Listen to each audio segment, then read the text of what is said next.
Hello everybody, Makersart X here, back at it again to give you another very exciting video. And for today, yes, marks my next episode within my podcast series. And with me today, I got none other than my friend over here, Apollo. Go ahead and say hello. Hey guys, hey, how's it going?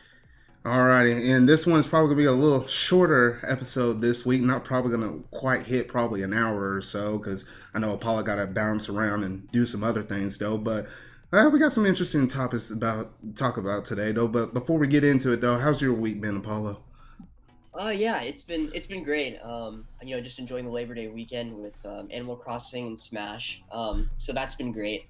Just taking the time to relax and everything before work starts. But other than that, yeah, I'm excited to be here, and yeah, the week's been great for me so far. Yeah, and I gotta say I've been enjoying my Labor Day too because I've been off for like the past 2 days, and you know what? Oh goodness, it feels good whenever you have them days off from work though. So I Yeah. was like, ooh, I kind of needed that day, them days off and whatnot though. But recently, and I hadn't told you about this though, but recently I got a new microphone. Like you know about them Blue Oh, Yeti mics? Like, have you seen one of them before? I've not. No, I've not. I can. Oh No, I've not. man, I'm going to have to show you a picture of it though. But it's like one of those like professional grade ones where it's like Looking it up right now. you'll Yeah. probably recognize it like the second you see a pic of it. No, yeah, I'm on the pictures of it right now. Wow. It actually looks like what the what Jimmy Fallon and Tonight Show Yeah, got like those. like an actual like mic that most people use for a podcast. So I was like because the good thing about using that is number one, it just sounds better, and then two, it kind of gets rid of like some of the noise, like some like like whenever you're recording on like an actual computer or whatever, you can notice like some internal staticky noises, but you can't do nothing about it until you get an external mic like this. So it's been helping me record videos a lot easier now. So I do like that. Gotcha. Nice. Well, that's great. Yeah, definitely. Like it's an early Christmas present, I guess. Early Christmas or I birthday. literally got that from the bonus money because of quarantining and stuff. So the job I'm working at, and you know about it, Apollo. But yeah, they literally passed out bonuses, and that literally covered the price of the mic. So I was like, I Oh, might as well get it cool. now. No, yeah. No, yeah, congrats on that. Yeah, that's awesome. Yeah, and then along with that, I also got managed to get some faster internet within our house because at first I think our download speeds were like 25 megabits per second, but now I'm up to like literally 100 megabits per second download and upload, which is kind of ridiculous. See, that's the exact problem that I'm having too, and that's why we're gonna call, Cox and see what the problem is. Because yeah, I'm having the same problem as you. I think actually. Yeah, because it was pretty. It was like it was okay, but because of quarantine and then everything, it's like a lot of different people kind of got on their what was it? Gosh, I can't even think of like doing all their online calls and stuff for work or whatnot. So it was like I guess it kind of got slogged down with Zoom. Yeah, Zoom was the thing. Like if you run like three different Zoom meetings at the same time, that's where the thing just really kind of got like bogged down. So we switched out our internet. We used to have AT&T, but now we have like a fiber optics cable that's coming into ours now. Oh shoot, these internet speeds are so fast, and I'm like, thank goodness. I was like, man, I was like, we ain't ever going back. I was like, it's been so much better now, though. Oh man, I think I'm gonna talk to the guy. I'm gonna make sure we get one too, I guess, because yeah, that sounds like the same problem that we're having right now.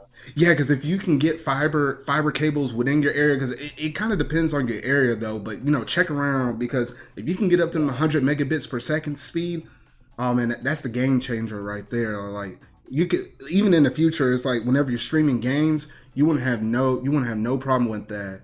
So I'm like, Mm, if you can, that's what I gotcha. recommend.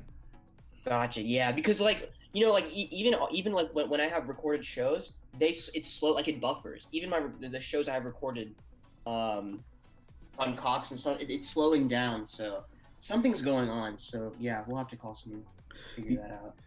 And then along with that increased internet speed, I was finally able to do some live streams, and I was kind of tinkering with the settings though. I think you probably saw like a bit of it though, but whenever I did the Yeah. Mario 35th, like just my own personal thoughts on it, that was my first live stream I was able to do on the channel though. But with the increased internet speed, I'm actually able to do that stuff. So I was like, I don't know, it's gonna allow me to do a little bit different, extra little content and whatnot though. So I'm kind of No. I'm enjoying that. Yeah, that's good. Definitely. Oh boy. But anything else happening within your week though? Nothing else really. Just work and just video games, and yeah, that's pretty much it. I don't think things will get any better with this virus. I think you know, we're all gonna wear masks and try to get out, but it just seems like it's gonna be here for the 2 years or more. That's what it kind of sounds like. Yeah, that's what it kind of sounds like to me though too. Because I was like, I feel like it ain't gonna go nowhere, and it's gonna have to kind of run its course. You could try to slow it down though, but as long as one person has it out there, I mean, it's just gonna keep spreading. So yeah. Exactly. Yeah. So until they come up with the antidote or it runs its course, it's gonna be here for a while. That's for like till 2022 at least. Probably.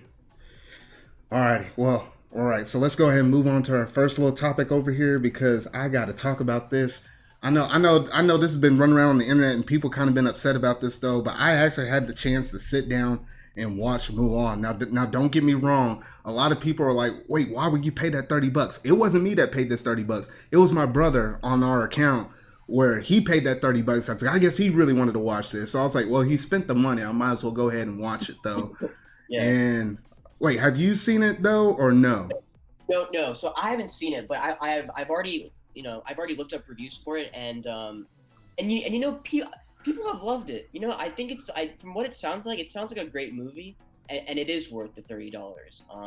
Now I don't have Disney Plus, so I mean, I think right now with my internet speed, I don't think we'll get another streaming service right now, but who knows, maybe in the future. But no, yeah, I've heard it's great, and I've heard it's worth the $30 from what I've heard.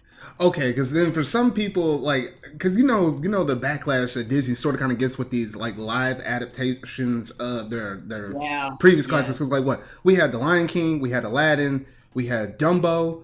Oh gosh, I don't even want to start on Dumbo. Dumbo was like the worst one out of all the ones I watched.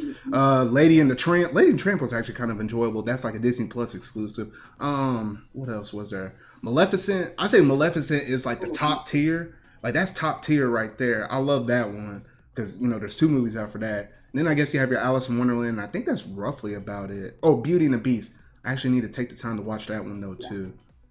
Yeah, Beauty and the Beast is one. Because I think, most of with what I come to for like remakes and stuff, as long as it has something different, I'm completely okay with. Like last year when Lion King released, I wasn't too interested in it, but my parents went. But I honestly didn't want to go and see, because like from the reviews that I saw, it's the same movie. Like there's nothing really different, just updated graphics and just more realistic. Yeah. Exactly. Yeah. And if you already know the story, it's kind of like, oh, why bother seeing it? But different people, it's really tough because like some people don't care about that, and then there's some people like me who like do care about bringing something different to an old classic. Yeah, it's like finding that perfect middle ground. It's like because you get in trouble if it's too much like the original. Then they feel like it's a ripoff. But then you get too far away from it. Then it's like, wait a minute, how's this even related to the original classic? So you have to kind of strike a weird middle ground. That's right. So I was like, with this movie, honestly, I was really upset whenever I first heard about it when they said there was going to be no Mushu. I was like, how the heck are you going to have Mulan without Mushu? I was like, what the heck are y'all doing? No, you're right. Because like when I first saw the trailer for it, it didn't even look like Mulan to me, because like from the animated version was so comical and lively. It wasn't that. I mean, it had serious parts, but it wasn't like a serious film. Seeing the teaser of Mulan when it released, I don't know, I forgot when, but the first teaser, I was like, wow, this is a really serious movie. I didn't expect them to go this route. But it's a good different route to take, but it's also risky. I can also see the risk with it. Mm-hmm. So I was like, whenever I was watching this movie, I was like, the grand, at the end of the day, if I were to put this movie on a scale of 1 to 10, I probably would give it a 6. Because the reason why is I found it enjoyable for like a first time experience. But don't get me wrong, if someone were to say, let's watch this movie again, I'll probably be like, no. Because it's like it's like one of the movies where it's like you watch it once, you get a kick out of it, but it's like it's probably something you probably catch yourself watching again until it's like years later. Not like the original Mulan, which I probably watched like 4 or 5 times already. So I'm like, the main thing with me is it was enjoyable, but it was like it was missing that sort of kind of personality. Like I like the things they did in it, but it was just sort of kind of missing like that personality within it because it was like I don't know. It's like it's something that you probably will understand when you actually watch it. But there's little things that they made unique. Like for example, and I don't think there's like too really spoiler or whatever though. But it's like it almost pretty much followed the same plot as the original. The major thing that was sort of kind of the main difference was that hawk that was on that one dude, the main antagonist's shoulder. Yes. So that hawk is actually this other woman character. Like they introduced a witch in this movie. That's the main dividing thing that made this movie really different. And she had like a somewhat a bigger role to play within this movie. So that was probably the main thing that separated these two. Obviously, and then obviously you take out Mushu or whatever though. And then obviously cut all the singing. Like all the singing, all the singing that was in the original movie, none of that singing is in this movie at all, period. No, that's right. I see. I remember seeing that. So that hot character you're talking about, I remember seeing that in the first trailer of Mulan that they released. Mm-hmm. So I remember seeing that character. And so yeah, I was also taken aback by it when I saw the first trailer that they released. I was like, wow, is this a different character and such? But I'm actually I thought you would give it at least like an 8 or so. I mean, from the reviews that I'm reading, and I think a lot of people are accepting this remake more because it's a different take on Mulan. It's not this like it's a different path towards Mulan. It's more serious. It's more like you get more messages in this. Yes, I do. Yeah, because I do like the messages points because they emphasize that quite a bit. It was like 3 different characters that were on her blade throughout the most of it, and they're always referencing that. I did like that kind of aspect though. But then I don't know. It was just. It really took something to kind of get it flowing, but then like a lot of the jokes are like the funny comic relief or something that was in the original. I feel like it was missing more of that because I felt like this one was almost too serious to a point. Of course, they had some comic relief though, but I didn't feel like it hit that quite of a good striking balance as like what the original had. I think that was just what was it for me though. But those scores you're seeing, is that critical or is that like audience? Sorry, which scene?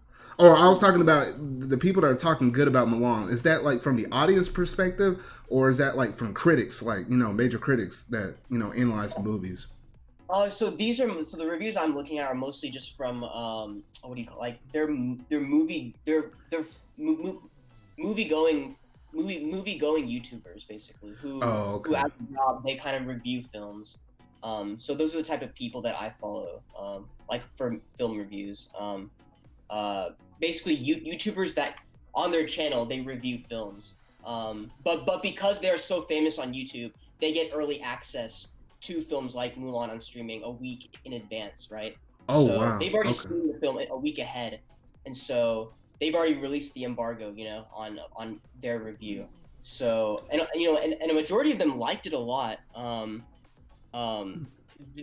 Yeah. So So and a lot of them had said that the $30 is worth it because, yeah, you could watch this again and again. So I was like, wow, so this Mulan must be great. But you know what's interesting is that a lot of these remakes, it's like it kind of stings where it's like if you have seen the original, it's gonna depend on the actual remake if it's gonna ruin it for you or not.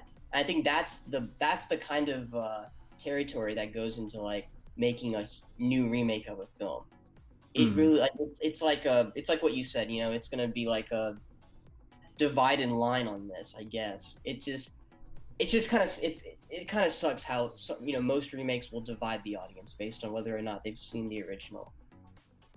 Yeah, it's always hard kind of living up to a legend, and I feel like that's probably the main thing that's kind of going against Disney with their remake stuff. But yeah, for me, the most enjoyables were definitely Maleficent, Aladdin, and then I'll probably say Lion King in that order from like 1 to 3. But outside of that, I was like, most of them have been like either, like Mulan, straight average. They're good for one time. I probably want to see myself doing it another time. Then you got ones like Dumbo, which I don't even like to talk about that one. Gosh darn. But other than that, I was like, okay. So this is, it's not a bad movie, but at the same time, it's not a really good movie. So I was kind of right in the middle. So that's where my 6 out of 10 comes from. Gotcha. I honestly might just have to wait till, yeah, whenever, because so like for Hollywood movies, I usually wait till comes on Redbox, because Hmm. basically I live probably 20 minutes away from Redbox, like outside Walmart, like outside of Walmart, neighborhood market, right? So Hmm.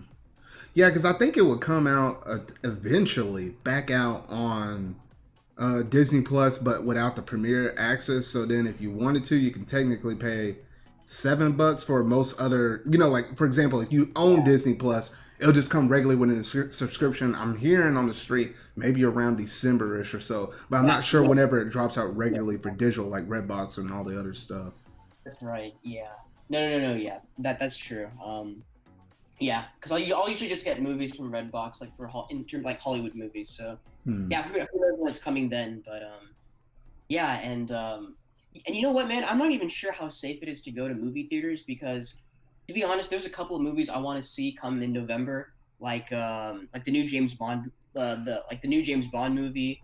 There's a new Pixar movie coming in November, so I don't know how safe it is to go, but I don't know. I was gonna ask your opinion on that too, because like I personally don't know how safe it is to go to a movie theater right now. Bro, just like you, how you said there's some movies you want to see in November. Black Widow comes out around that time, and I'm like, I don't care if the if the cinema is literally filled to the brim with COVID everywhere. I'm coming in my full bodyguard suit. I'm gonna have my Oh mask on and everything, and I'm gonna sit my butt in that theater though, because I waited too long on that gosh darn movie, and I'm gonna watch it one way or the other. I'll just suit up like Iron Man. I'm just gonna go up in there and see it because I can't wait anymore for that movie though. Other than that, I did want to see that James Bond movie though too.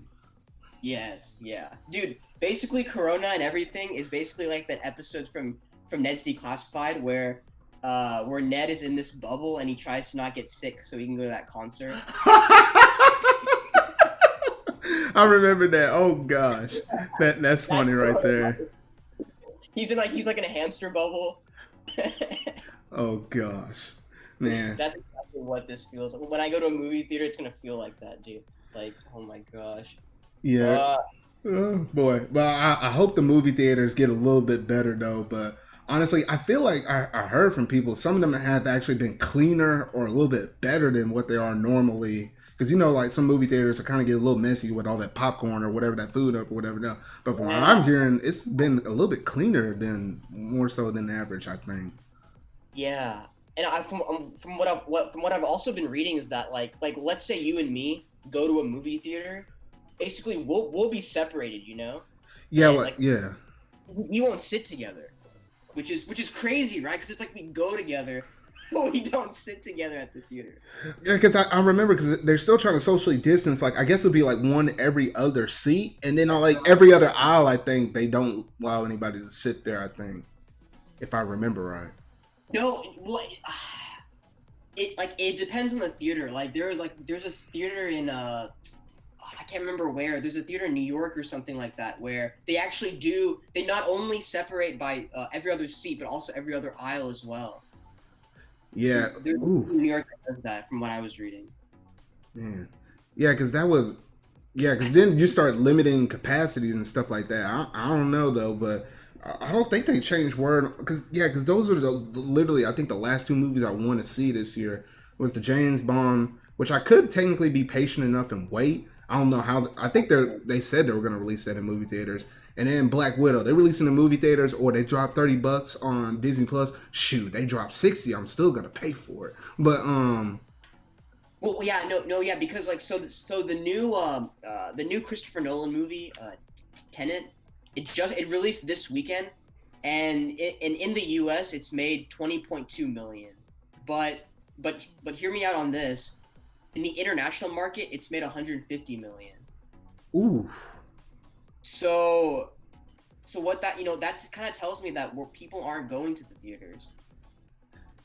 yeah, The yeah. international box office is way bigger, and it's like that's crazy. And what's crazy is that they released Tenet earlier in most countries like India, Japan, China before it hit the U.S. So if it's 20.2 million, that's like the box office collection of like Inside Out or like Up, or you know what I mean. Yeah, that is true. So I'm like you. I want to go see those. I want to see these films, but I don't know how safe it is to go to a theater. You know? Yeah. Yeah. That is true. But whenever I do go and see Black Widow finally, I'll let you. Well, obviously I got to review the thing in itself, and then let alone talk about it in the podcast with you or something like that. But the whole experience or whatever, though. But I'll keep you in the loop though whenever I do. So I guess you'll take one for the team. I'll take that hit. I'll take that hit for Black Widow because it's been too long. It's been over a year and a half since I had my last Marvel movie. I gotta have it now. Oh my goodness, this is nuts. Oh gosh. Yeah. All right. So, oh man, I think that's about it in terms of our movie stuff, though. But stay tuned whenever one of us will. I know I definitely will. We'll go to the movie theaters and we'll keep you in the loop of how that basically works out, though. But the next thing we're going to talk about is none other than Pikmin 3 Deluxe. Because honestly, I hadn't even had the time to actually sit down and talk about this at all. Yeah.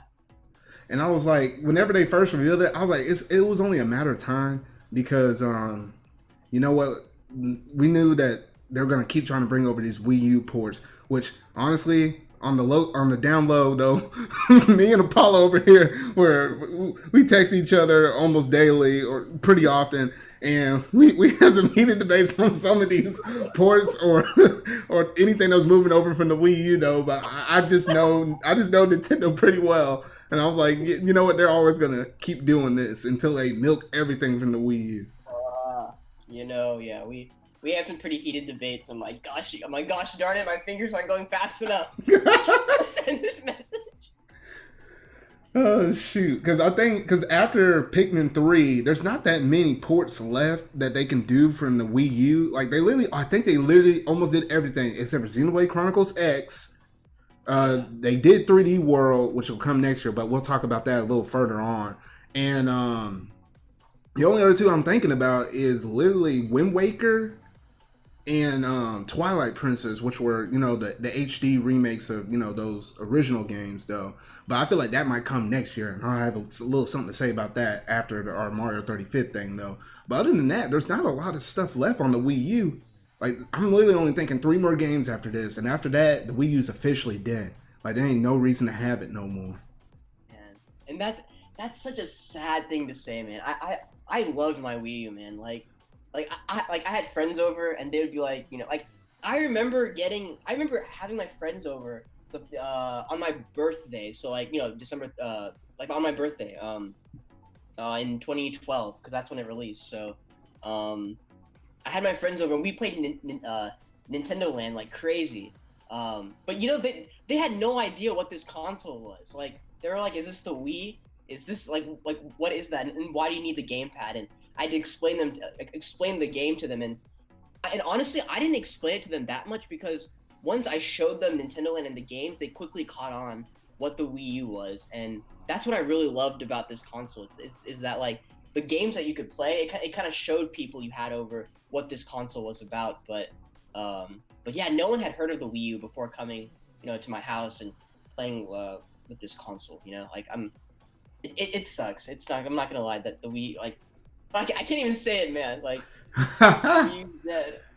God. Yeah, because I was like, yeah, because that was the thing. Because Wii U, it definitely was unique with the double screen. The double screen sensation with the tablet along with the top screen, which honestly was pretty cool. It's basically like a DS or a 3DS, essentially, for home console, though. But it was just unfortunate that it never kind of took off, though.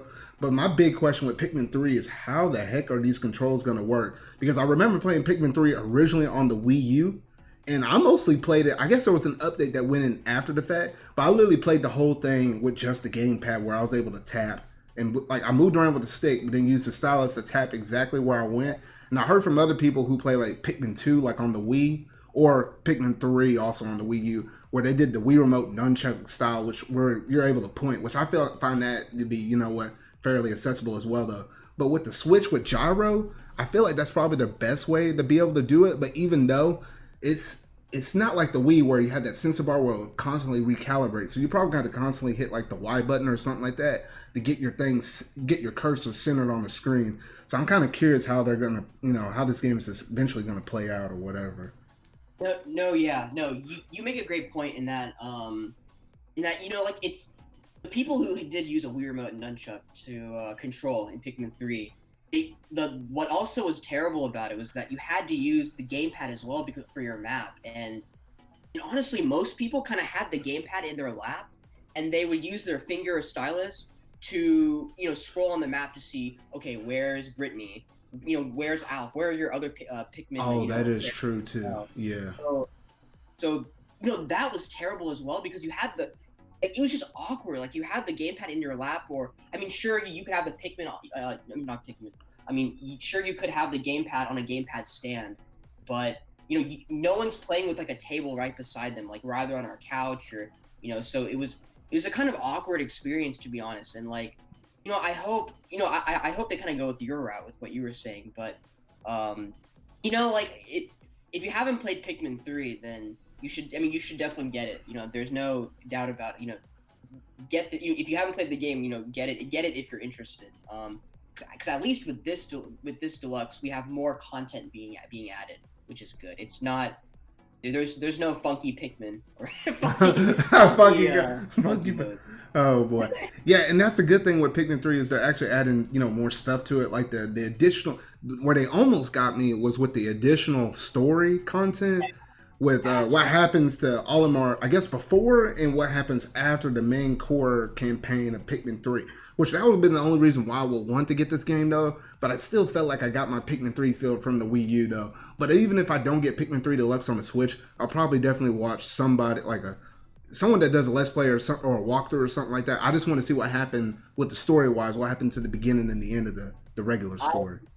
I predict that they'll definitely tease Pikmin 4. I'm 100% on this automatically. They got to with these extra story modes from what is it, Captain Olimar and is it Louis? Yeah, Louis. Yeah.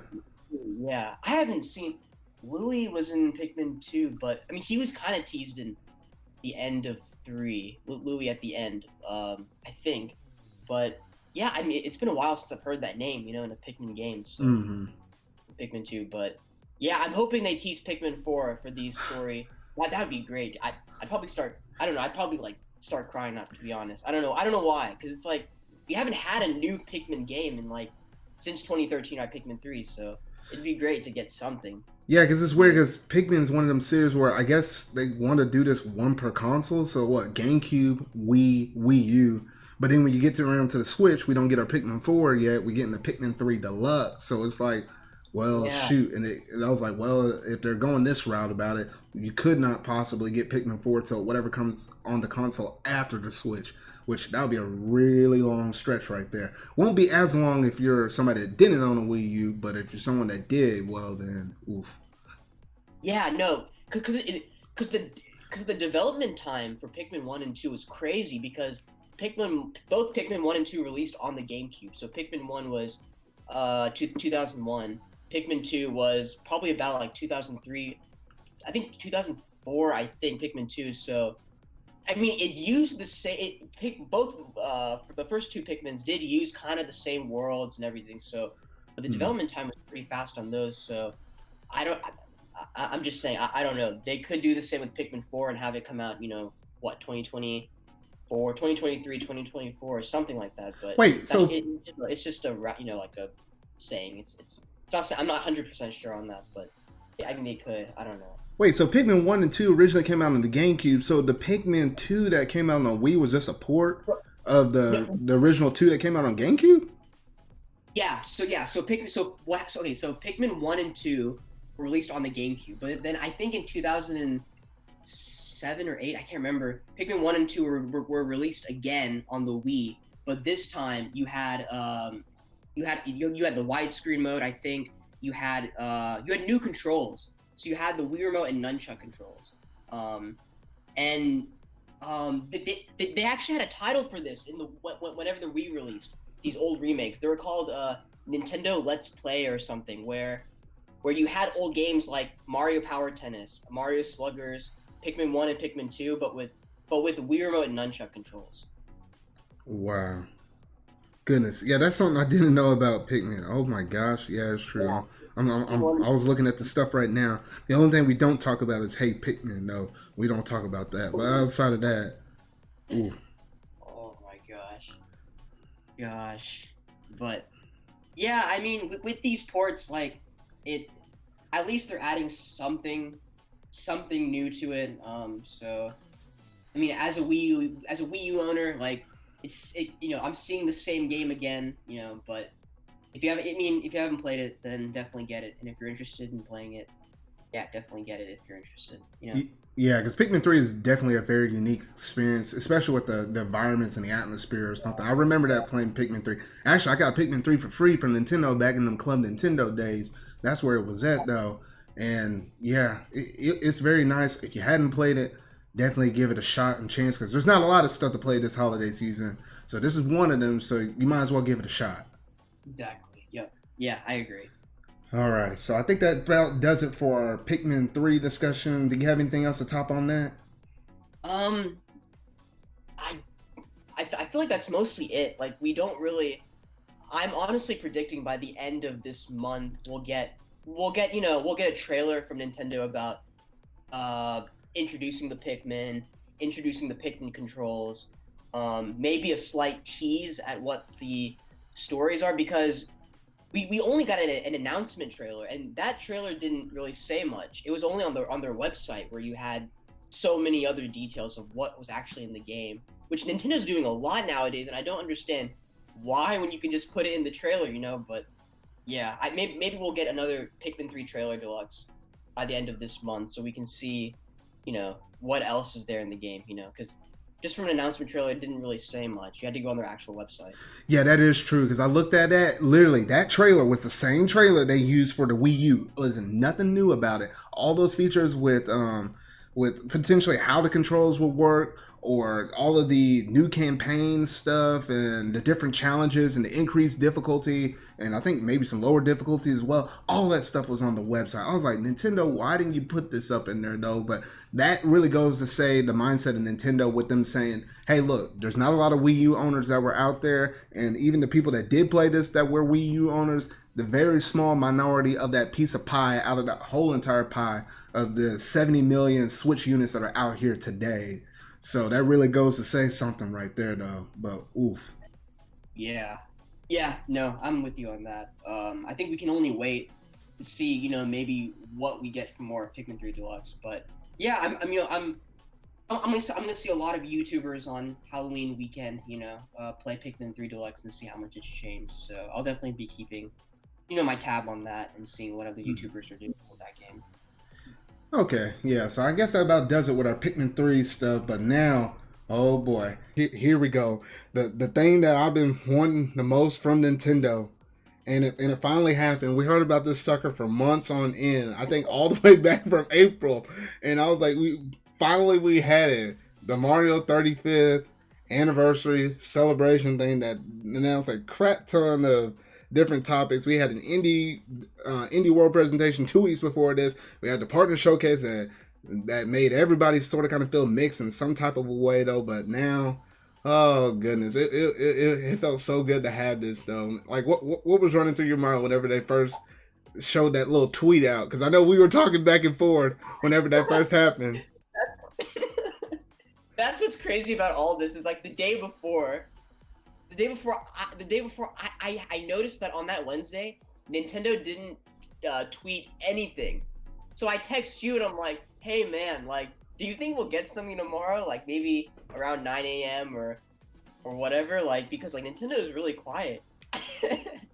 Yeah, because they usually stay quiet like right before they're about to announce a crap ton of stuff, because they know that this is going to take up all their tweets the next day.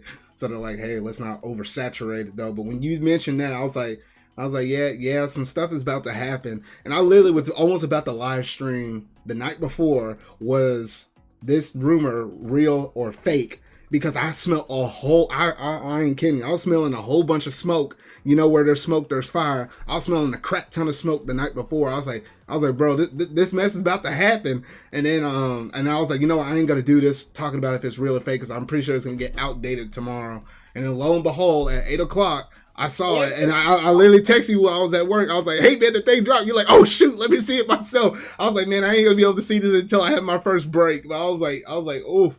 I was like, man, oh, that was so many emotions right there. I was like, dang. Dude, now I just feel bad texting you, like, constantly, because I think when I finished watching the Direct, and I started texting you midway through, I was thinking the whole time, oh, man, you're still at work. Like, I should probably stop texting you.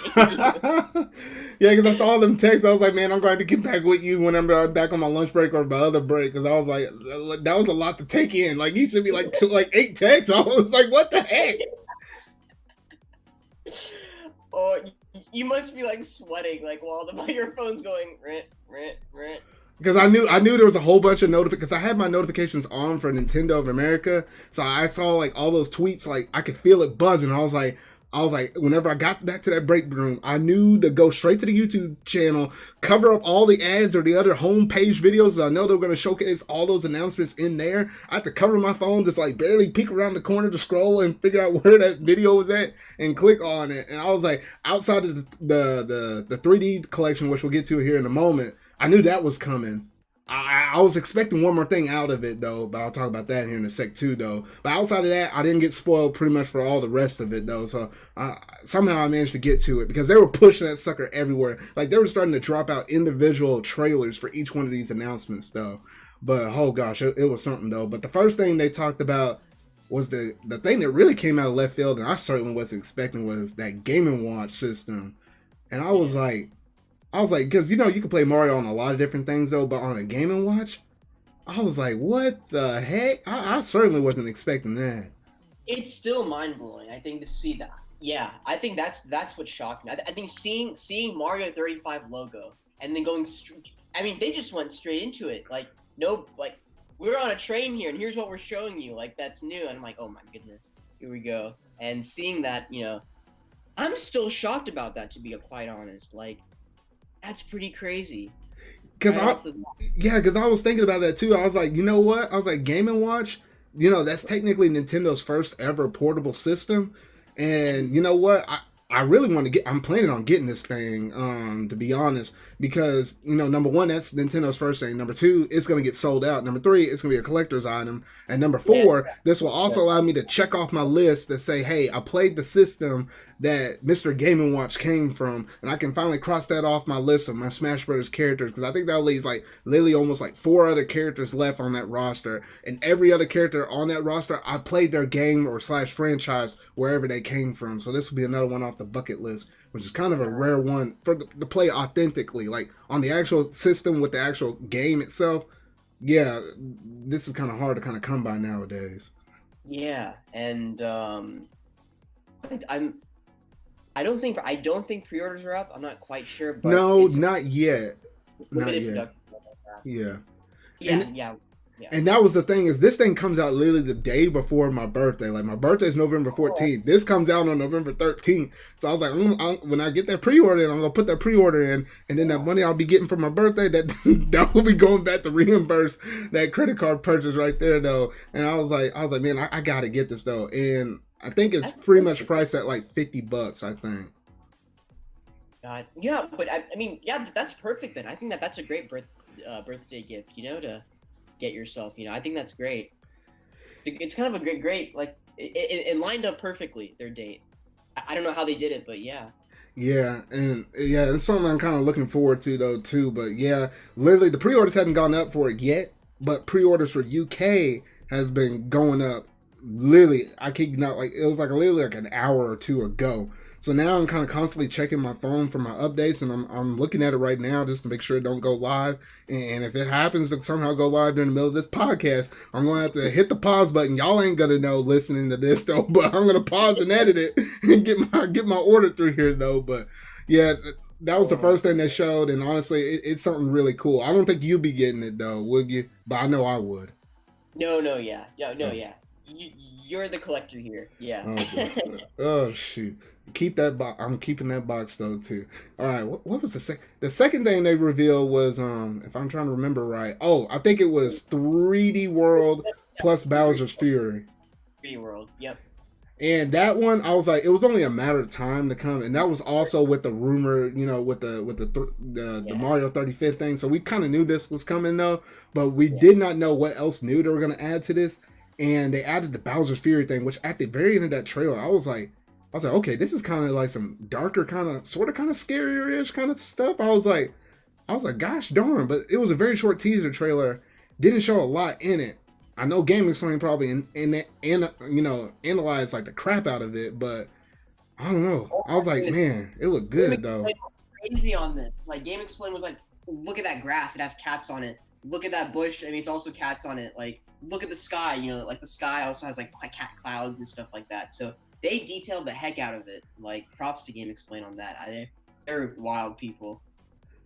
Yeah, and then because similar to like what we said earlier with the Pikmin 3 Deluxe, like you have to go on the website to find more stuff about it. They jam packed this direct with a lot of stuff up in there, so they couldn't lay out everything though. But if you go and look on the website, literally, I think one of the new features is besides Bowser Fury and stuff, you're literally gonna be able to play this game not only co-op with like you're up to 4 players like what you normally did on the Wii U, but you're actually gonna be able to do that co-op experience online with people. So that means anybody else that owns this game, you can literally play with them online. And that for me is a game changer because I already know like 2 other people are getting this game. So the matter of fact, I can actually run through this game with some friends. Honestly, it's probably going to be really fun in itself though. But, I'm looking forward to that one though too. Because like so you've said that you haven't played it before. No. I played it. So you know what's crazy is that I played it at Best Buy, but before the game was coming out. So like,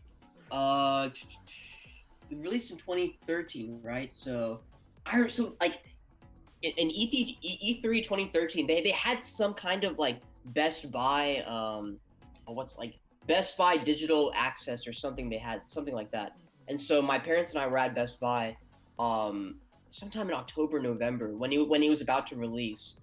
And I actually got to play it like a demo or some type. And yeah, I mean it's a gorgeous game. I love the graphics and everything. But I think at the time I did want, like, to me it still was it still was limited in its world. And I think at the time in 2013 I wanted something more from Mario. And the game looks great and I like the characters and everything. The music is fantastic. But at that time the gameplay just didn't it just didn't kind of quite match up to my expectations. Because that's when Mario Odyssey was there. And Mario Odyssey, that's another different story on that, like how great that game is. Yeah, I mean, if you haven't played it and you're interested in getting it, then I would definitely say get it. And hey, I mean, they're adding new content to this, which is great as well. Yeah, because that's one thing I have been appreciating is the extra content they've been doing with most of the Wii U ports kind of moving over. It's not, I don't think there wasn't that many games where it's like it was that just the same original thing and nothing else. No, I think they literally added something new to everything. Even though Super Mario Brothers U Deluxe was probably the weakest out of all the Wii U ports, because all they did was add Toadette and the Peach Crown thing, which I don't like to talk about that much though. But somehow that game managed to sell like 7 million copies. So that just kind of shows how many people probably missed out on that game in general though. But outside of that, man, I'm really looking forward to the 3D World Deluxe or 3D. Yeah. I guess you call it 3D World Plus for short. I guess it's not Deluxe, it's Plus. Yeah, I mean, I think what's crazy is that it's plus Bowser's Fury, and it'd be crazy if Bowser's Fury was a type of open world. It looks so open world to me, and that's what's the craziest thing about it. It's like that would be nuts if this was open world. Bowser's Fury. I think that'd be nuts and crazy, and I think that'd be so great. Oh yeah, I don't know what it is. Yeah, because normally, 3D World is technically within the linear side of the 3D Mario, so to have a little section that would be open world. Oh, that'd be a game changer right there, though. Yeah. I mean, from that trailer, from that glimpse that you see of that small trailer, you kind of see like you're going through this gate, and then up in the right-hand corner, you're seeing all the levels, and it looks so open world to me that like I feel like it's going to be, but again, we don't have enough information. Like we can make all these speculations and everything, but yeah, I don't know what the heck they'll do with this. Yeah, because if they do that, that would be probably the most ambitious port ever. Because then you're basically saying you have linear Mario along with this whole other new mode that's technically open sandbox style Mario, which technically is like Mario Odyssey kind of level. Maybe not that crazy with the levels though, but the concept of Mario Odyssey with the sandbox style, that would be something in itself. I mean, yeah, I mean, the only thing that I could predict, honestly, the only thing that I could really predict is that maybe Bowser's Fury it's the whole game and the whole levels, but with the Bowser twist. So maybe your World 1-1 level, it's the same, but now you have a Bowser twist to it where everything's dark. There's chains everywhere. So it could be like that. That's what I would predict, is that it's the same levels maybe, but now you have like Bowser's twist on it or something. Oh yeah, because wouldn't it be cool to actually control Bowser in some of those levels?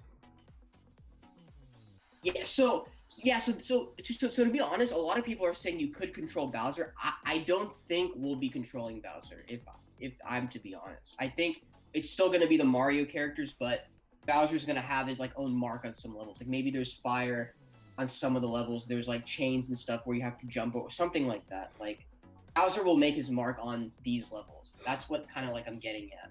Oh, so something like a traditional Mario game, like, you know, like World 8 is like heavily, you know, lava infested. It's sort of kind of like Bowser's Castle, always associated with it. More so like that, but just crammed into like the whole entire Bowser's Fury experience. I could kind of see that. No, exactly, and I think, gosh, you know, and there's a level in the very last level in Special Road. It's called Champions Road. That is. I mean, you can look it up on YouTube or whatever and find that level, but that level is one of the hardest 3D linear Mario levels or whatever in history, if I were to say, honestly. So thinking about how Bowser's Fury is going to be, man, they could ramp this up to 100 times more, but that last level in Champions Road is so tough. Jesus. Ooh. Can't be tougher than Mario Galaxy's 2 Perfect Run, though. No, but this is pretty tough from a lot of YouTubers. Like I follow Nathaniel Bandy, and he's like a huge Mario guy, and like Champions Road, gosh darn, he's like man, he was like, I'm never going back to that game. Goodness, oh boy. Well, I think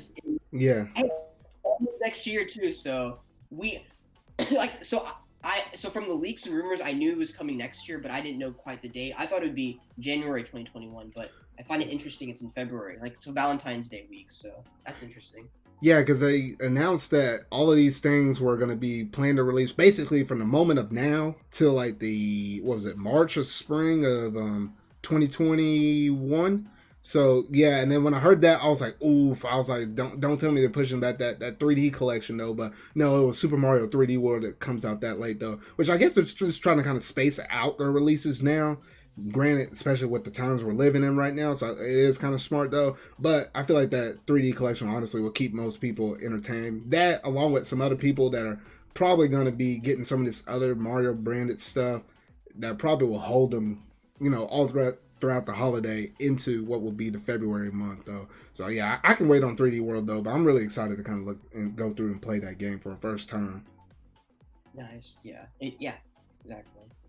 All right, so after that one, this is where things got a little bit weird, because for a moment I was about to lose my crap whenever I was literally watching this. I was watching this on my phone at work, so I literally had to cover up my mouth for a good amount of the announcements. Like I remember the Game & Watch, I was like, what the heck? But I couldn't yell that out. And then 3D World, when I saw Bowser's Fury, I was like, oh my gosh, though. But then this one, when I saw Mario Kart and I saw him turn around the corner, I was like, no. And I was about to lose my crap for a moment. And then I saw like the augmented reality with the, you know, the whole AR stuff. And I was like, oh, okay, I could tune it down for a second. I ain't gonna lie. I thought they were about to showcase something Mario Kart 9 related. I didn't know which angle they were gonna take. Like, I thought that was just like, you know, like trying to, you know, like do like a commercial, how like you might have a person driving in real life and then go to the game or whatever though. For a second, if that was Mario Kart 9, I was about to lose my collective crap at work. People were gonna be looking at me weird and funky. Let me tell you about that though. But it actually turned out to be just an AR experience driving around in a car, but using the Switch. And I was like, that's a very Nintendo thing for them to do, though. But what did you think about all of that? Well, I mean, so it's called Mario Kart home like live home tour, right, or something like that. Home circuit, Home yeah. circuit, home circuit. So it's actually pretty. Dude, to be honest, if I was a kid, I would get it in a. So I would pre-order it if pre-orders were open for. I mean, if I was a kid, because like. Well, a kid that has money, I guess, yeah. but. It's so right. I mean, it's so genius. Like, if because I had a similar thing with like I had a Jimmy Neutron RC car or whatever, like when I was a kid, so I could relate to like being able to play this, and you could make your like own courses. I thought that's so sick, and you know what's even crazier? I will tell you, this is the even crazier feeling, is that this toy kind of honestly hints to the Mario Kart ride that we'll get at Super Nintendo World. Yes. I feel like it kind of uses the same technology in that aspect, which I thought like it's kind of hinting at that. So it's something I thought of just like on the run, just thinking about it. But it is $100. So I mean, you'd have to like get it for Christmas, or I beg your parents or something for Christmas. But you're right about it. Oof. Yeah, but yeah. So the price there is, I don't exactly know about how you can. I don't know with the price there. I don't know, but if I was a kid, I'd be super into it. Like that looks really cool. And the team, I think it's Velvin Studios. The team for it that built that toy is actually, it's their first big project actually, and they're what the heck? Yeah, and they're a bunch of video game developers in New York, and so I thought that was really cool. Like, this is their first big project ever. They've worked on projects before, but not anything like this one. And they will be blogging about it in the next couple of months before it releases on October 1st. No, I can't remember the date. But I can't remember they'll the be date. making a blog about it on the website. I think it's Velvin Studios. So I'm definitely going to check out their blog in the next couple of weeks or so to see like how, and they'll be telling you how they made the device and etc. Man, because that is something right there. And honestly, if I was a parent with some kids, shoot, you have to hide this whole entire direct from them, because these kids, they need to ask like, what is it, like what, one, two, easily over like $200, almost the price of a regular Switch. If you were to go through and count up all these announcements with how much each one's worth, man, you could be easily almost over $300. I looked at this for a second. The kid in me kind of wants to get this, but at the same time, I'm looking around at my space right now, and I'm like, I don't think I have the space to probably kind of lay out that track like what they did. Like that was a pretty big room they did in that kind of commercial, or I guess video or whatever though. But I was like, the kid in me really wants that thing though. But I figured out a little more information on it. It's like it lasts for about an hour and a half, but the charge on it is like for 3 hours. So it's like you can't really get like a really long PlayStation out of it. It's like a. You get like your short little burst. It's gonna take a good chunk every now and then to play it. No, I agree. Like, dude, I have so many questions about it because, like, I'm pretty sure I saw something in the trailer where I don't know how the car detect. Like, if you throw a shell at a second car, like in your living room, it's like that car stops. Like, now, I don't even know how it does that. Yeah, because that's weird. Because technically, when we saw it in the trailer, like they threw like a banana or a shell. Now there's obviously going to be other racers on your track that are basically like like for example Bowser Jr. There's not like an actual Bowser Jr. kart that's driving around in your room, but it's like within the game system that's picking it up. So tripping them and making them slip or get bonked or whatever, that makes sense. But whenever you get two of these suckers together, because there's going to be like a Mario one, and there's going to be a Luigi one. If you were to hit somebody else you're having to be racing with in real time, what will that do? Make the cart stall, or just make it completely stop, or make it slow down? Like that'll be kind of interesting to kind of see how that plays out. No, exactly. I mean, if I was a kid, I'd probably take this on my roof or something. Like, I don't know. I think of so many. Like, I would do one outside, and outside though. Oh shoot! It's such a great this. This is such a. I'm not even joking. This is really such a great idea that I think it's gonna sell like crazy. I know it's $100, but I don't know. I have a feeling it's gonna like this holiday season. It's gonna sell like pancakes. Man, talking to you really makes me want to get this though. But I already spent quite a bit, Yeah, and I'll talk about that a little later once we get to the last announcement though. But yeah. I was like, Like I can't afford it. I was like, no. like if I had kids, I would get it for them. That's all I'm Oh, saying. that would have If been I my perfect excuse right there. That would have been it right there. I would have been like, dang it, but I'm getting it. But oof. Yeah. But hey, I'm gonna go to Velvet Studios on their website, see if they update their blog on how the heck they made this thing because like it just tells me it's kind of like the same technology that they probably used in the Super Nintendo World Mario Kart ride. Yeah. That guy's pretty cool, but yeah, it's such like so I'm telling you right now, so many toy manufacturers are gonna be so jealous that Nintendo has capitalized on this idea. Yeah, because it's like, because for the longest time, a lot of different developers or, had been trying to do that Toys to Life. Like, we've seen it with Starlink, you see it with a bunch Yeah, of Amiibo and stuff, though. But I feel like this is this, probably the most intuitive way that they could find a way to incorporate it and still stay true to your original source, still being Mario Kart. Because I was like, I can't tell you how much, back in the day when I was a kid, I did those like what do you call them, like an RTC car or something, like the yeah, remote control cars, and just to drive that up and down like our driveway and everything else though. But gosh darn, I'm kind of jealous for the younger generation that'll probably grow up with this though. And honestly, for me personally, I kind of want to get it just to take the cart and put it up there with my collection where I have like all my other Nintendo related stuff. Like that'd just be like a good collector's item just to kind of sit up in there. Even if I drive it every now and then, I kind of want it just for that cart. no. I'm so with you on that. Like if I was younger, like if I was younger and I had friends over, this would be such a great party toy to like just to show people like hey friends, like look what I got, like, and you could easily show them how to do it. And I think it's such a great idea. Like it's I think it's such a game changer in terms of toys. Like Nintendo has done what? Nintendo's done Labo.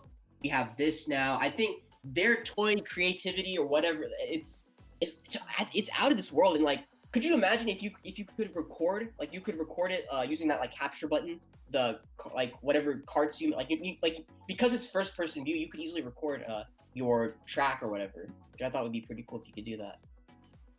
Share it with other people. It's so crazy. Like this is such a great idea. It's like, man, it's like Nintendo has just taken this idea from a couple of video game developers in New York, and we're like, this is gonna be a game changer. I think it's brilliant. Yeah, and oh goodness, I'm just curious to kind of see different people's reactions and their reviews over this stuff. Honestly, yeah, the matter of fact, you're able to control this with your actual Switch, and it seems like, from what I'm understanding, is you can do it in handheld mode, which probably is going to be the best way, because that way you can see your cart moving around though. But you can also do it in dock mode, from what I saw as well, which honestly it's going to be pretty cool. Yeah, no, I agree. Yeah. All right, so after that Mario Kart Live home circuit, then you got like a whole bunch of merchandise and stuff. Like we got to see the Puma shoes, which honestly I ain't gonna lie, I kind of wanted that just purely for the box art. I'm not gonna lie, dude. Oh, they almost had me. They almost had me. Like that thing cost like $120, like for the whole shoes though, but the box looked real cool, and I was like, oh, Nintendo, I can't be broke. Oh. Have you actually seen have you actually do you watch a Nintendo Minute? Do you watch that show? Oh yeah, I do. So you saw what they so you've seen the shoe then, right? Like what's on the sole, like what's like if you open up like the inside of the shoe, what it looks like, what the back of it. Oh I thought gosh. that was like, oh my gosh. Man, wings. Could you imagine if they put wings on it, like Mario 64? That'd be pretty cool. Oh no, that'd be too much, because then you wind up ripping them off while you're trying to run down the street. You gotta rub up on something. I'd fly away from this planet, away from Goodness. But it would have been a nice touch though, but that would have been too crazy. We had them shoes. They just reminded everybody on the Levi stuff. and a whole bunch of other stuff, and then a bunch of game collaborations like with Mario Maker 2. Then you had some stuff with Splatoon 2 with a new Splatfest. Like that's another brand new Splatfest. Like we thought we were gonna be done with Splatfest for Splatoon 2. I personally thought, and Yeah. now they got a new one, and I'm like, I probably have to choose Star Power on that one though. So that one, then you had or like what was it? The Smash tournaments. They're gonna do something with that with Smash Bros. Ultimate. Then I guess this is the first thing that's gonna happen with though. But with Animal Crossing, then that confirms that now you're getting other Nintendo themed merchandising within Yeah. Animal Crossing, which I know you're really big on that. I wish it was like this week. I don't know why it's in the. I gotta wait till March. I have to wait till March. Where Mario at? I know because it was a little unfortunate though, but I think that's literally probably why they said March because that for Animal Crossing I think is literally like the last thing like for the whole 35th thing though. But I guess they got to space this out. They got to space out all their stuff leading up to 3D World, which is their last big game. Dude, I'm not gonna lie. If you saw Isabel's tweet about how Mario Furniture is coming to Animal Crossing March 2021, and you scroll down the comments, dude, it's like people have their pitchforks, people are cussing, people are like, What? I'm not gonna lie, like, my goodness, What's I think up? we were all like, What's up with the Animal Crossing crowd? Is like always getting angry when they don't get what they want. I was like, bruh. dude, I mean, come on, like, to be honest, it's honestly like these Mario items. It's honestly like it's like a fire flower, and you touch it and it makes a noise. So everyone was saying that in the it's pretty much true. Like that's what a lot of these Mario items were. They were pretty simple. Like one would shoot a bullet bill and stuff like that. So it's kind of weird why you're waiting all the way till March to release it. But I don't know. They might. I don't know. But lots of harassment, cussing the comments. Good night. It sucks. It's March 2021, but I just want to. I want to wear a Mario hat in Animal Crossing New Horizons. Oh boy. Yeah. Yeah. So it was pretty good to kind of see all those different other collaborations with other games and then the merchandising now. The one thing they didn't mention in the direct, which I don't understand why they did not do this, and I had to figure it out later on my Twitter thing, was apparently they're releasing 2 new amiibo for the Super Mario series, but really it's like for Mario 3D World, Cat Mario and Cat Peach. I saw them 2 things. I was like, Nintendo, no, y'all didn't. Y'all didn't tell me during that direct. That was during my second break. Then I had to turn around and make another pre-order to get these 2 things though too. I was like, you gotta be kidding me. I was like, man. I was like, Nintendo, they were trying to sneak that one up on me. I was like, oh gosh. So they got me on that one though too. So that's the third thing I got on my pre-order list for all of these different things. I was like, oh, Nintendo, they really trying to make me go broke. So that was pretty much, I think that was like the last little major thing in terms of all their merchandising or other collaborations with other things though. Oh wait, no, there's one more. They announced on that day that they had this direct that the original Super Mario All-Stars was getting added to the SNES online service. So I actually managed to go through and play through some of those things though, and I really do like those the modernization on, because I never got to play the I don't think, maybe once way back when, but no, I don't think I ever got to really play like the original All Stars. So it was kind of nice to see like original Mario Brothers and like the Lost Levels Mario with the updated visuals. And gosh, I hate Lost Levels so much. That's a lot of ludicrous in those levels right there though. Oof. So what's interesting is that I actually played Super Mario All Stars. Like I think Lost Levels. I played Lost Levels actually. Funny enough, I played it actually on Facebook. Facebook? What the? Yeah. So when Facebook actually came out, it was pretty big. I was in junior high, I think, and Facebook was so big in my school. Like everyone had a Facebook. So I was like, dang, I have to get it. All my friends have it, and they're chatting with people. I was like, I gotta get Facebook. So I got Facebook, and as soon as I got Facebook, a lot of my friends were playing games, like all games. And I knew about this because on your news feed, it told you which friends got the highest score on the games. And one of my friends was playing Mario. And I was like, oh, dang, I want to try. And then I later realized that it was actually the Super Mario All-Stars, I think Lost Levels game. So I played that game a lot. So on Facebook. So I thought that was pretty cool. I don't know if it's still there, but I definitely got to experience that on Facebook. How in the world did I not figure that out until just now when you talked about it? I was like, okay, granted, I wasn't really big in social media while I was like up until high school. It wasn't until like late high school.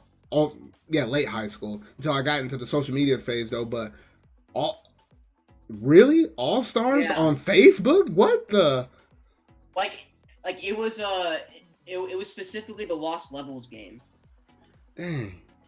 Like so I was in junior high when I first got Facebook, and no I'm sorry, not junior high. What am I saying? Middle school. Not junior high, middle school. I got a Facebook. So I was really young, but everyone in my school, all my friends had a Facebook, and we all played games and stuff like that. And it wasn't until I saw my friend that he on his newsfeed it said blah blah blah, got a high score in Mario this. So I checked out the game, and yeah, I played it a lot definitely. Well, that's nice. And I was like, man, I was like, goodness. But All Stars, yeah, it's nice to actually have that on our collection, even though it's like I guess technically the same original games that we already had between the NES and the SNES games though. But it's nice to kind of see those updated visual things though. Yeah, definitely.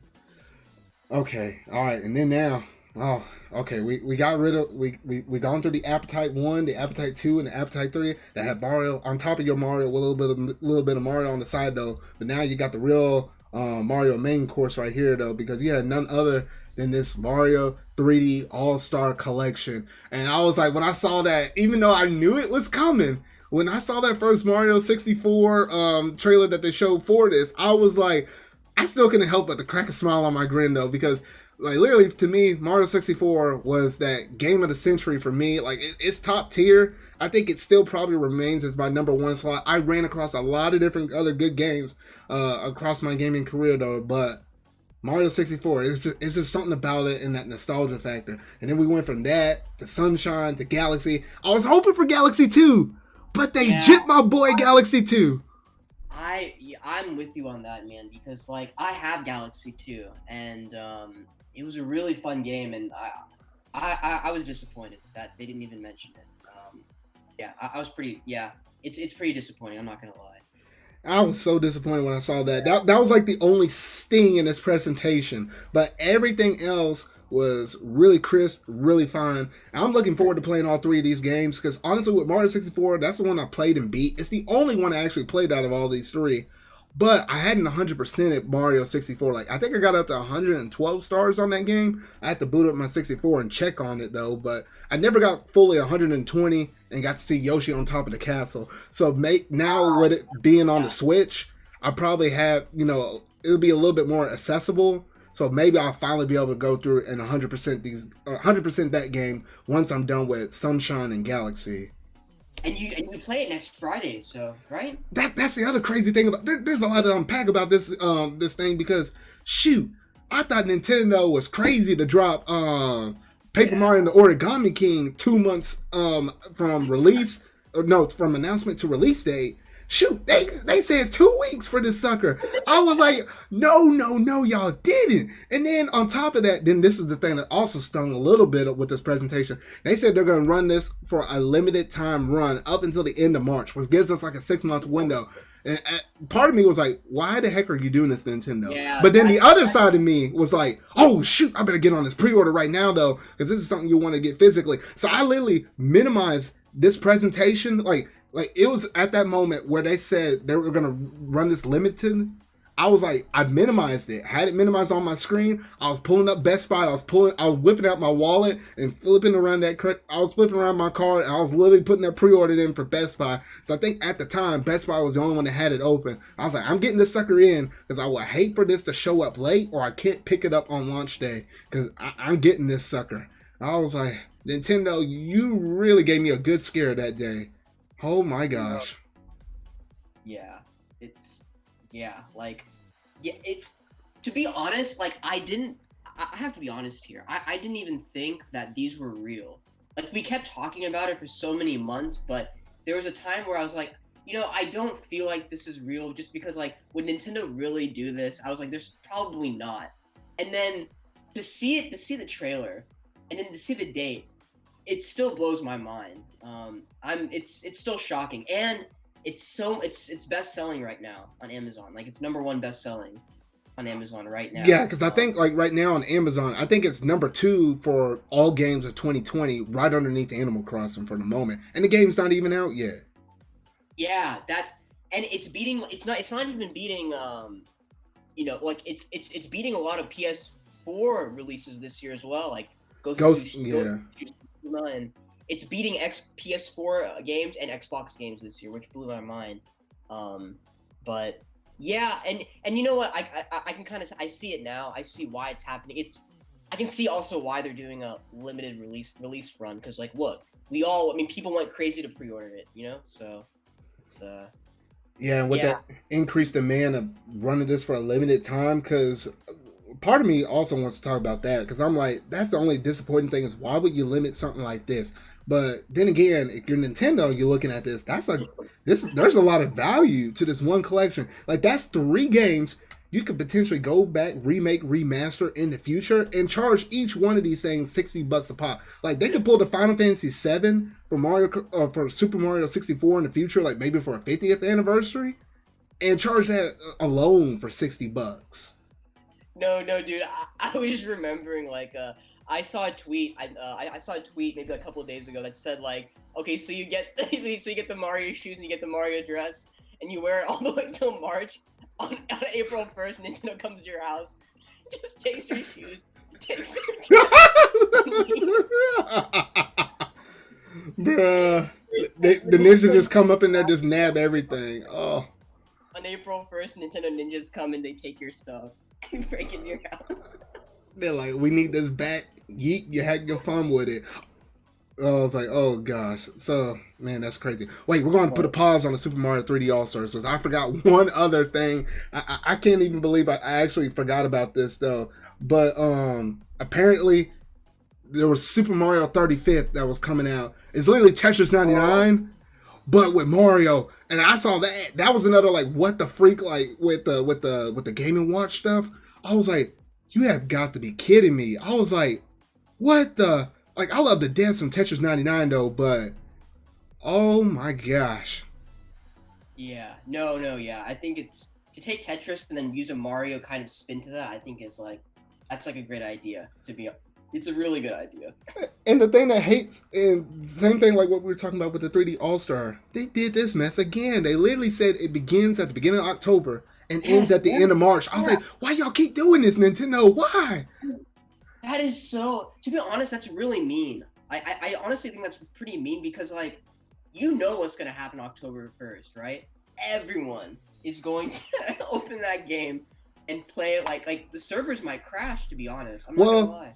That's the thing is because, like with a lot of different other Nintendo games, it's mostly peer-to-peer, which means like a console is connected to another console. But this is the same people made by the same people that made Tetris 99, which they got 99 different players playing Tetris at the same time. So they reduced the number down to 35, maybe because of the low with all the craziness you're gonna be doing within these levels, along with the fact that 35th anniversary and whatnot though.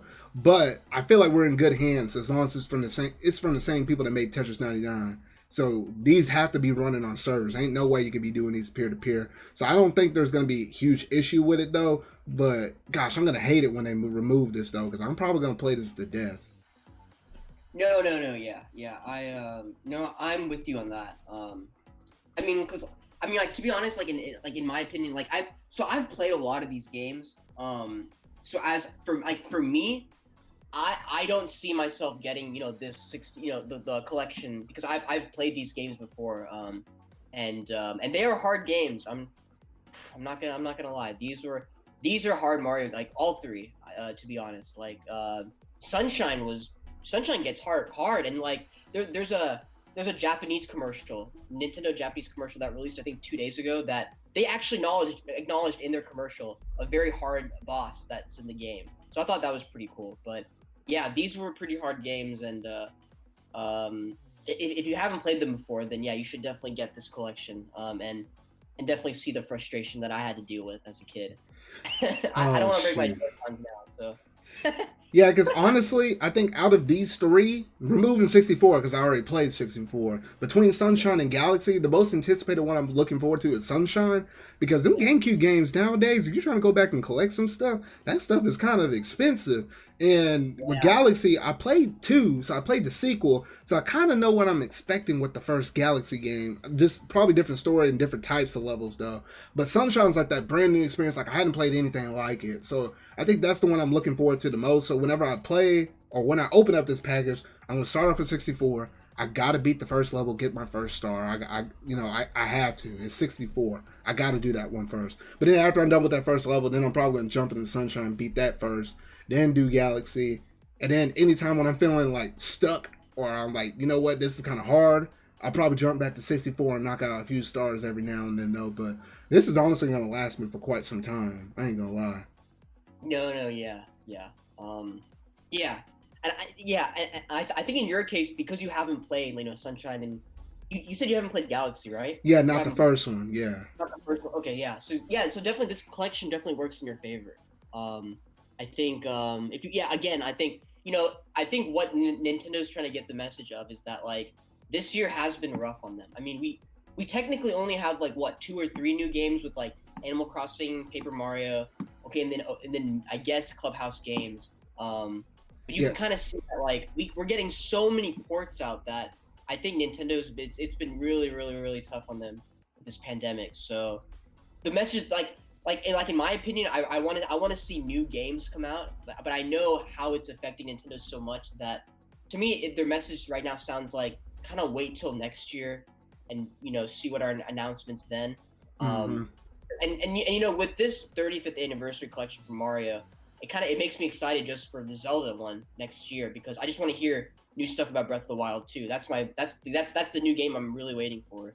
So Oh yeah, shoot, I you mean kind of you kind of beat me to it though because I literally, if I were to scroll through my Twitter, my old tweets, I literally bookmarked an old tweet because whenever I first heard about news in the Mario 35th anniversary, I said, hey, if this happens to be true, you better look forward to next year because you know what? They did a 25th anniversary for not just Mario, they did it for Legend of Zelda. So I'm like, they're probably gonna do the same thing. Mario's this year.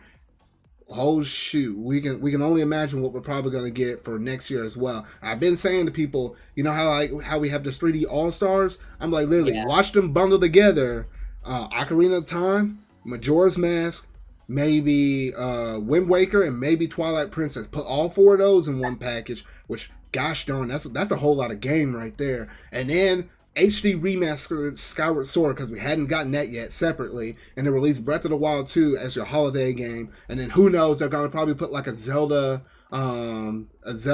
35, like original NES Zelda, like dungeon beater, like who can beat the dungeon the fastest or something, and put that on the Switch Online, like similar like the Mario 35, and that's my prediction. I'm putting it out this far out in advance though, but watch it all happen some ways, shape, or form, or somehow. no, yeah, I agree. But that's interesting that you said that they might do Ocarina. I feel like they'll do Wind Waker, Twilight Princess, and Skyward Sword. I think that will be. I mean, that's my prediction in the bundle. I Really? don't. Yeah, I don't think they'll do Ocarina or Majora. I don't think they'll. I think what they'll do instead is it might bring back. So the same thing that they did with Link's Awakening, I think they'll do with like Season of Oracle or maybe Minish or something like that.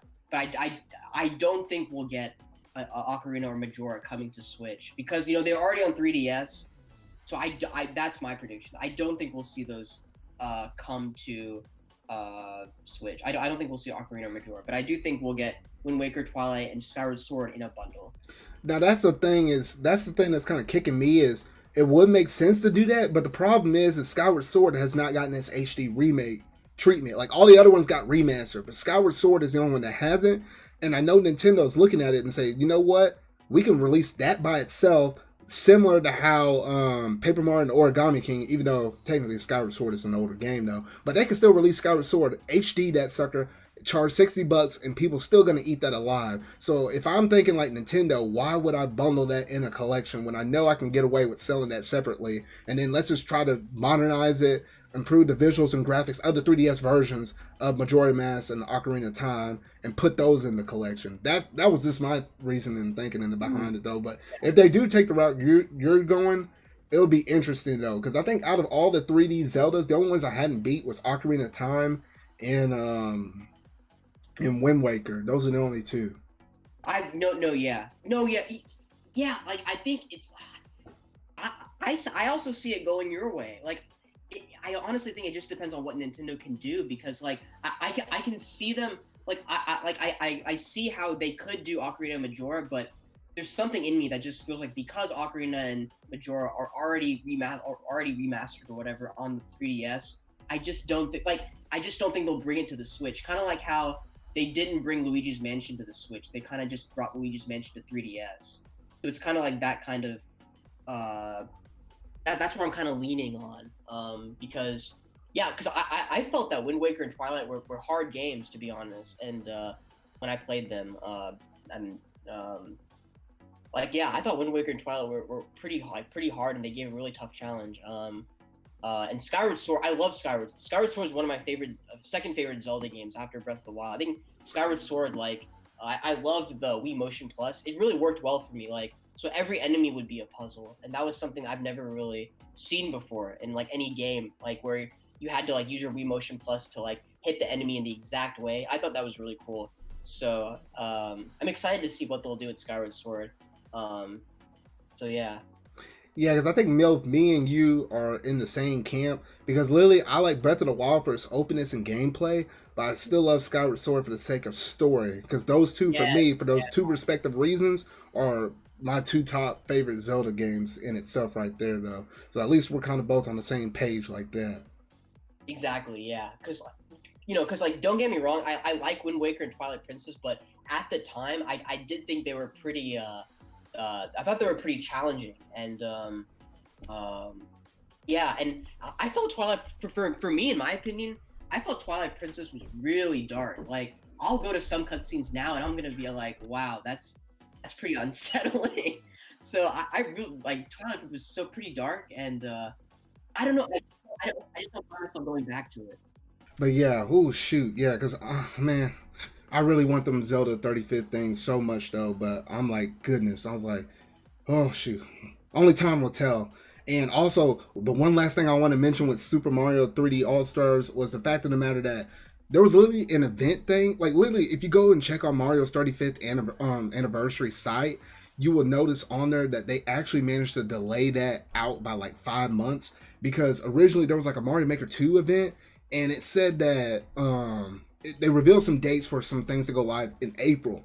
So that goes to say something like they really did delay this, and that's the reason why we knew about this rumor so far out in advance, because this is probably something they wanted to plan to blow out in E3 before the whole pandemic thing happened. But I was like, gosh darn, I was like, I mean, this pandemic really had thrown Nintendo's release schedule and stuff off the charts.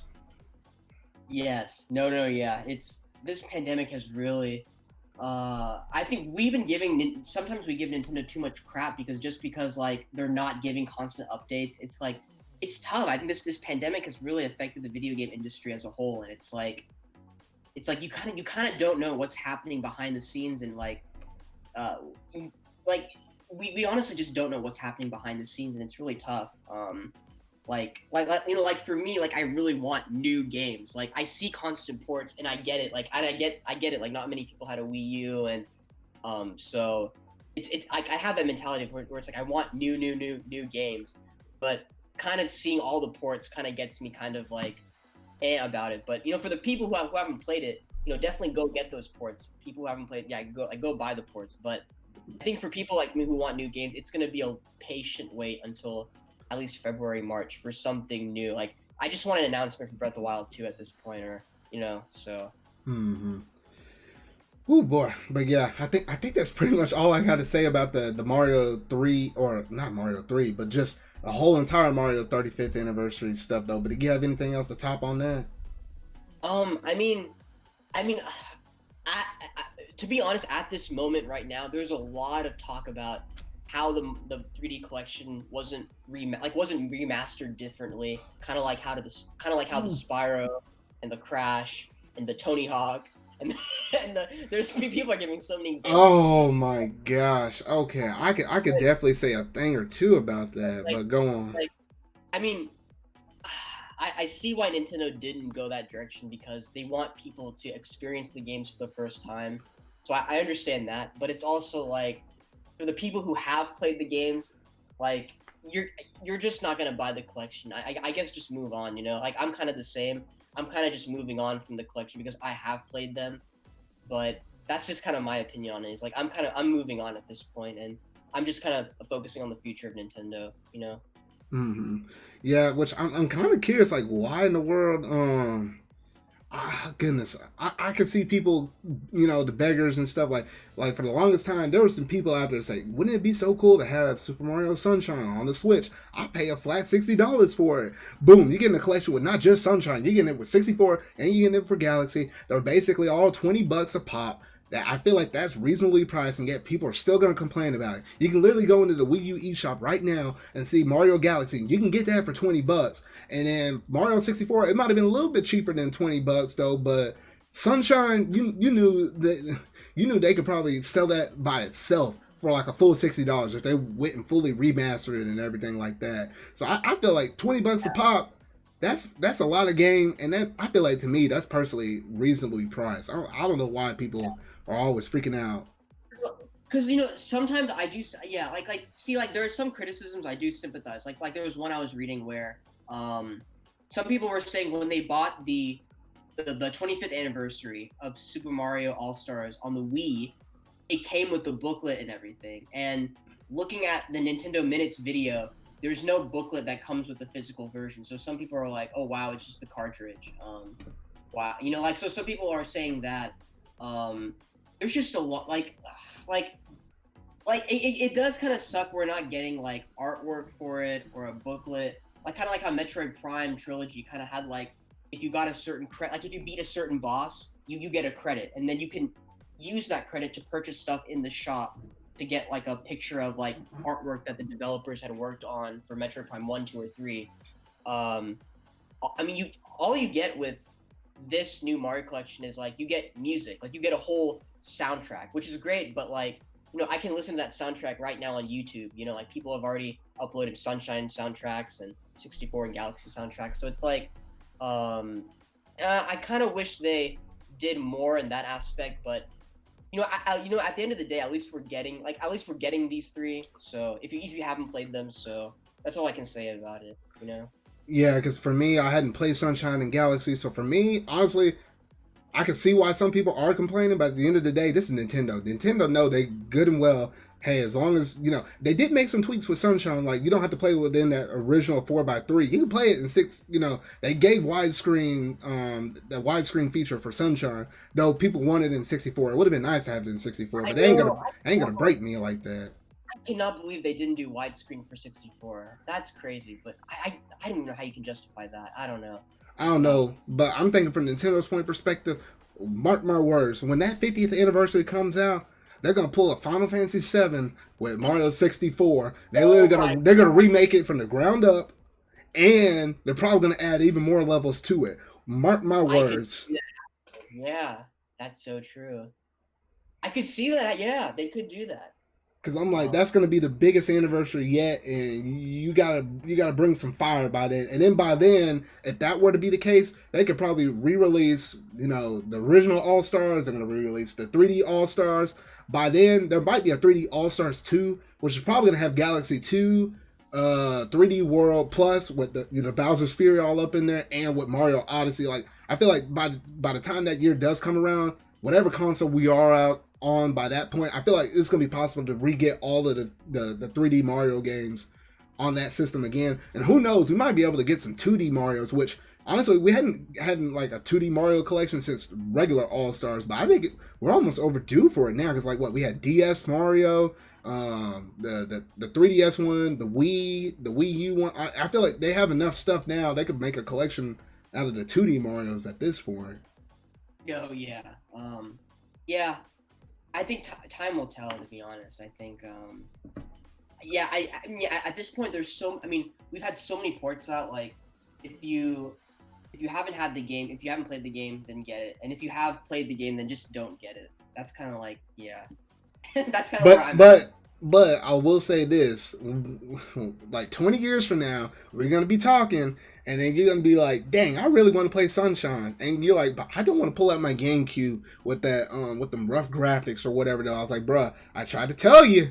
I was like, you could have gotten your 3D All-Stars back in the day, and you could play that mess on HD and everything. And now, because that limited run, that game's going to be selling for over $100 for physical. Mark my words. Yeah, no, yeah. Because right now on eBay, that game's already like $100, and the game ain't even out yet.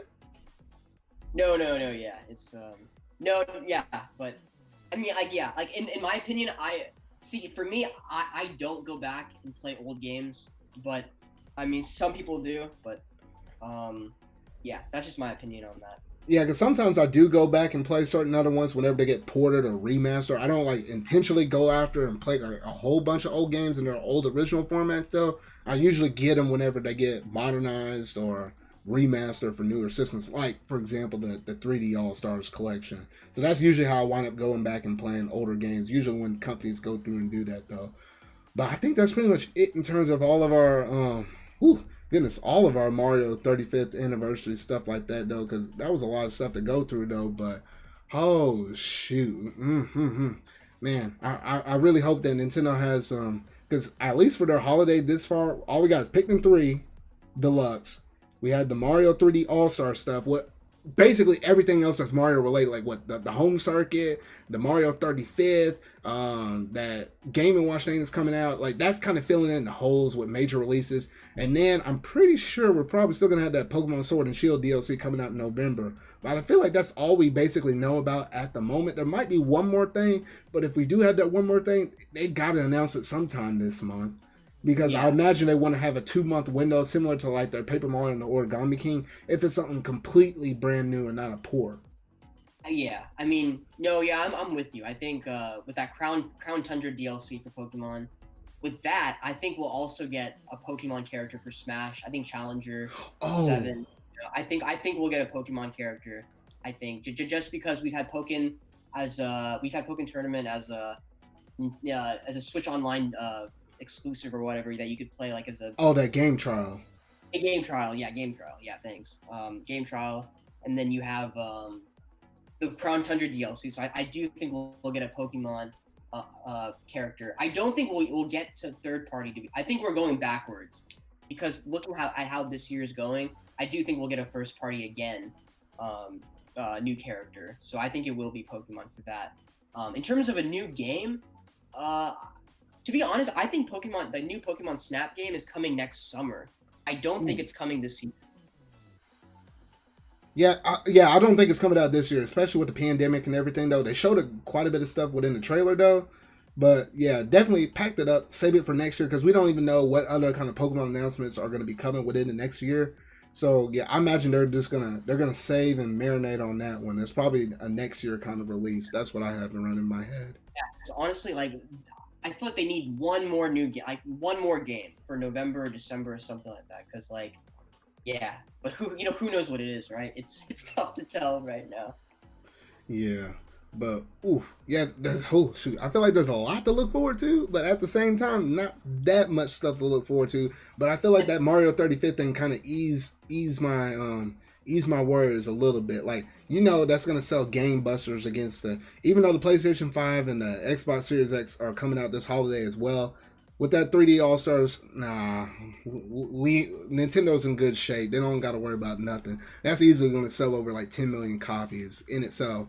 Oh yeah, it's going to, yeah, no, I agree. It's going to be, it's going to sell a lot, and all the way through March, and with me, as I'm waiting for something for Breath of the Wild 2, I mean, I have my Animal Crossing updates, right? For Jack, October, November. So like Jack, the Czar of Halloween, the update this fall for Animal Crossing, the update for Thanksgiving for Animal Crossing, Franklin the Turkey. Wait a minute, did they drop that out on the trailer? Because I completely missed that. No. So technically, the Animal Crossing Direct in February, a month before the game was releasing, they said that we're releasing free updates, but they've already showed the icons of what. So we got one for Bunny Day. We're getting one for Halloween. Czar the Czar of Halloween. We're gonna get one for Franklin the Turkey. So that's the Thanksgiving update, and then we are getting one for Jingle the reindeer for Christmas, and I think we'll get one for there's like a peacock. I can't remember. I think Pelly the peacock for Festivali, and I think Festivali will be in January. So that's my prediction. So like we have a slew of updates for Animal Crossing that's coming October, November, December, January, or February. So I'm pretty satisfied with that. Okay, yeah, because I honestly kind of forgot about that for a second. So I was like, wait a minute, because it's been a while since I saw on social media the last little updates, but I forgot because they're also going to have Animal Crossing with those seasonal updates along with the Smash Brothers DLC characters to kind of fill in the holes when needed. Yeah. I wouldn't be surprised if next week, because like what, we had an Indie World presentation 2 weeks ago, then we had the partner showcase, and then we turned around and had the Mario 35th anniversary. I would not be surprised if sometime this week we were somehow getting a Sakurai Presents presentation. Just ended off 4 weeks in a row with some types of directs from Nintendo. Because if we do, I'm like, oh shoot. But I feel like it's only a matter of time, because I feel like we'll probably get one more character before the end of the year, or at least revealed and know it's coming soon. Yeah. Because I do think we'll get another partner showcase at the end of this month for September. Yeah, because it seems like it's something that we're going to do every month. I don't know if they'll do. I feel like they might do one for September, and they might do one for October. I don't think they're going to do one for November, because by then it's almost too late. Yeah. I could definitely see that. Ooh, boy. All right, well, you got anything else to talk about before I break things down? No, not really. I mean, like, look, we have so many ports that are coming to the Switch. It's insane. Like, if you haven't played any of them, like, now is your chance to. But I'm also sympathizing with the people that, like, who have played these games. You know, for the people who have played all these games, let's just wait really patiently. I mean, we have Animal Crossing updates coming. The Smash DLC character will probably come soon. So I'm going to wait really patiently for something on Breath of the Wild 2. I mean, I'm not even putting my hopes up on Metroid Prime 4. Metroid Prime 4 right now sounds like a ghost. Sounds like a ghost of Christmas past right now. Metroid Prime 4. It sounds like... Same with Bayonetta 3 as well. So I think right now I'm just waiting for Breath of the Wild 2. Yeah, because between Metroid Prime 4 and Bayonetta 3... Bayonetta 3 might come out first because it didn't technically get delayed or restarted like Metroid Prime 4's. So I'll honestly say... When you see Bayonetta 3 get revealed or announced or with another trailer or whatever, then I'll say go ahead and keep in the back of your mind when the Metroid Prime 4 stuff could happen. So I feel like at the end of the day, because we just got Shin Megami Tensei 5 revealed and announced, what was it, like last month? So I think Bayonetta 3 will be next. Then I think it'll be Metroid Prime 4. Yeah. So it's gonna... Whew, I'm gonna wait it out. Like, I'll get in my time capsule. And then put you in like that hyperbolic time chamber and keep you in there for an hour and make it last like a year, and then you'll come out like September of next year, and then I'll have been like, bro, you missed out on X, Y, and Z, and you'd have been like, what the freak? And I was like, yeah, but the thing is, it's all sold out, and you'd be like, no. Dude, I'm gonna be so old. Like when you open up the time capsule, you'll be like, dude, Metroid Prime 4 is on. Like, dude, I have arthritis in my fingers. I would be like, bro, you missed out on Odyssey 2. You missed out on Breath of the Wild 3. They came back and brought out like a Mario Galaxy 3. Bro, they're completely remastered Mario 64. And Ocarina of Time is so realistic now. Like, it don't look like 64 graphics at all. I'm like, man, you missed out on everything. You'd have been like, no. Oh, my gosh. Yep, it's going to be a wait, but, oh, gosh.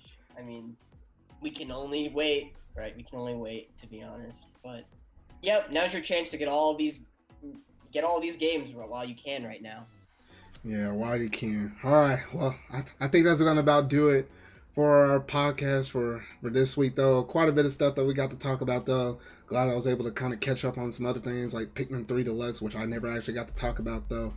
But yeah, whew, man, this was some type of other podcast right here, though. But yeah, if you really like this video, go ahead and hit that like button. Go ahead and hit that subscribe button and that bell to stay up to date on anything else, gaming related topics, anything else culture related, like any other Disney movies. I ain't kidding. Whenever I'm gonna go to the movie theaters in a full suit, if I have to go watch my Black Widow, because it's only a matter of time before I watch that and finally get my Marvel content kind of coming up here and forming on the channel, though. So you have that to look forward to in the later half of the year, though, too, man. But oh shoot, anything else to say, Apollo, before we say goodbye? No, nothing really. Just let's all wait patiently, guys. Stay safe out there with COVID and everything. We're all going through a tough time. You can tell even Nintendo's going through, man, some hard times. Even the video, I mean, no release date on the new consoles. Nothing. Like just sign up. No price either. Just sign up to pre-order. That's insane. So like, video game industry, it's going through such a hard time. Just let's all wait patiently and let's stop harassing each other, seriously. Like, and I'll do my best to control the Animal Crossing community.